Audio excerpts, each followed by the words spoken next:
comment différencier sur Facebook le profil, la page, le groupe, leurs avantages et inconvénients pour ton entreprise Tupperware. D'abord, tu as probablement un profil personnel que tu es habitué d'utiliser.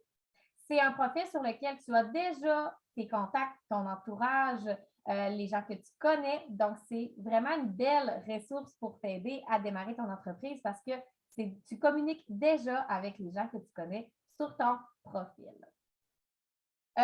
L'avantage du profil, c'est donc d'avoir accès aux gens qui te connaissent déjà, de pouvoir créer des stories. Donc, les gens écoutent beaucoup les stories de 24 heures. L'inconvénient du profil, c'est que tu ne peux pas plus programmer d'avance tes publications. Donc, ça te demande d'être plus spontané. Donc, c'est pour ça que j'aime beaucoup transitionner vers le groupe. Le groupe Facebook, qu'il soit privé ou public, te permet de programmer à l'avance des publications. Donc, tu peux t'installer un moment et créer du contenu pour les jours, les semaines, voire plusieurs semaines d'avance. Donc, le fait de programmer à l'avance, c'est fantastique. Dans le groupe, ça crée une communauté et les gens peuvent interagir comme si c'était sur un profil. Donc, peuvent venir commenter, mais peuvent venir aussi publier sur ce groupe-là, eux également. Donc, ça fait qu'il y a un échange d'informations ou quoi que ce soit sur le groupe.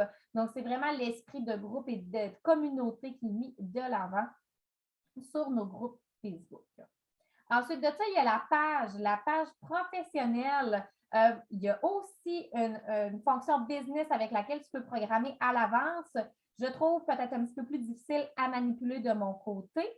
La page professionnelle, par contre, te permet à que, amis ou pas amis sur ta vie privée, ils peuvent rejoindre la page. Même chose sur le groupe. Donc, ça ne va pas obligé d'être ton ami pour rejoindre ton groupe. Alors, tu gardes ta vie privée, ton profil personnel à toi si tu veux vraiment distancer les deux. La page professionnelle, tu peux sponsoriser, donc tu peux payer Facebook pour mettre de l'avant des publications qui vont circuler dans le fil d'actualité d'une clientèle cible. Donc, ça peut être un avantage au niveau de la page professionnelle. Facebook demande également de faire la promotion de nos produits via une page pro et non pas via nos profils.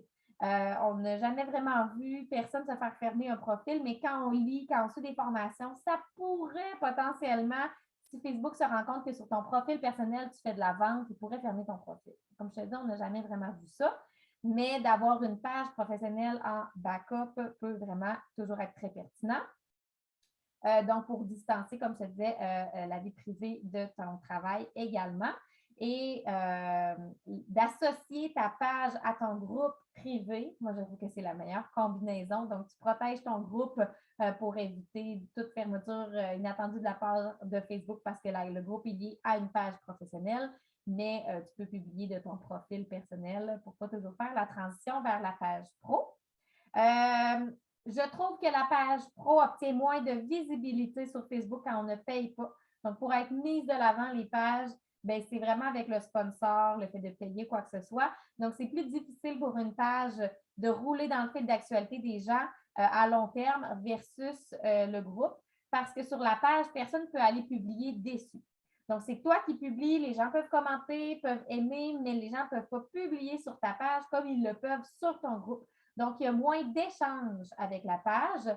La page est plus comme de s'abonner à quelque chose et de le suivre. Le groupe est plus de rejoindre une communauté pour que tout le monde y participe.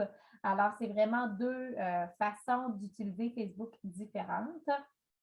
Je crois que les trois, donc le profil, la page et le groupe peuvent être très pertinents pour ton entreprise de façon peut-être différente, d'aller rechercher tes contacts que tu as sur ton profil pour les amener peut-être à rejoindre ton groupe et à participer.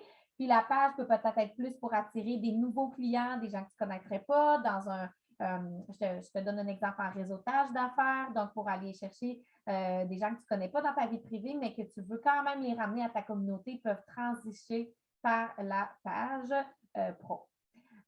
Donc voilà, je ne suis pas une experte en la matière, je voulais juste te différencier les trois et qu'est-ce que les trois peuvent apporter de différent.